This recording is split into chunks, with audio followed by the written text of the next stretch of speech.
எல்லோருக்கும் வணக்கம். என் பெயர் என் குடும்பத்தின் அடையாளம். நம்மளுடைய 50 டேஸ் ஸ்டடி சேலஞ்சில் இன்றைக்கி டே 21 பார்க்க போகிறோம். இது வரைக்கும் என்னோட சேனலை சப்ஸ்கிரைப் பண்ணாமல் இருந்தீங்க அப்படின்னாக்கா சப்ஸ்கிரைப் பண்ணிக்கோங்க. அதே மாதிரி நான் ஒரு பிளேலிஸ்ட் அப்படிங்கிறத க்ரியேட் பண்ணியிருக்கேன், 50 டேஸ் ஸ்டடி சேலஞ்ச் அப்படின்னு சொல்லிட்டு. இது வரைக்கும் இருக்கக்கூடிய ஸ்டடி சேலஞ்சை நீங்கள் ஃபாலோ பண்ணாமல் இருந்தீங்க அப்படின்னாக்கா அதுவும் சேர்த்து ஃபாலோ பண்ணிக்கோங்க. இன்றைக்கி ஜிஎஸ்ல முகலாய பேரரசு அப்படிங்கிற டாபிக் எடுத்திருந்தேன். 7th standard plus 11th standard ரெண்டுத்துமே சேர்த்து கம்ப்ளீட் பண்ணியிருந்தேன். மேக்ஸில் மென்சுரேஷன் 3D அப்படிங்கிறத எடுத்திருந்தேன். கனச்சதுரம் மற்றும் கனச்சபகம் அப்படிங்கிற டாப்பிக்கை மென்சுரேஷன் நான் கொஞ்சம் ஹார்டாக ஃபீல் பண்ணுறதுனால தான் இந்த மாதிரி ரெண்டு டாப்பிக்காக எடுத்து நம்ம கம்ப்ளீட் பண்ணிடலாம் அப்படின்னு சொல்லிட்டு எடுத்திருந்தேன்.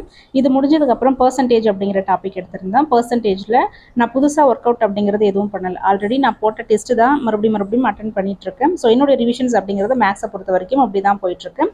புது டாபிக்ஸை நான் எதுவுமே கவர் பண்ணலை. நம்ம மேக்ஸிமம் டாபிக்ஸை கம்ப்ளீட் பண்ணிட்டேன் அப்படிங்கிறதுனால தான் டெஸ்ட்டையே மறுபடியும் நான் டெஸ்ட் போட்டு பார்த்துட்ருக்கேன். இது முடிஞ்சதுக்கப்புறம் தமிழில் நமக்கு பார்ட் 2 இருக்கும் இல்லையா, ஸோ அதில் ஒரு 3 டாபிக்ஸ் அப்படிங்கிறது எடுத்து இலக்கணமில் இன்றைக்கி நான் கம்ப்ளீட் பண்ணிட்டேன். இது முடிச்சதுக்கப்புறம் 7th ஓல்டு புக்கில் இருக்கக்கூடிய எல்லா டேர்ம்ஸுமே நான் கம்ப்ளீட் பண்ணிட்டேன்.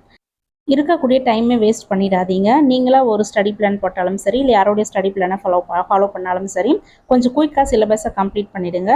All the best. தேங்க்யூ.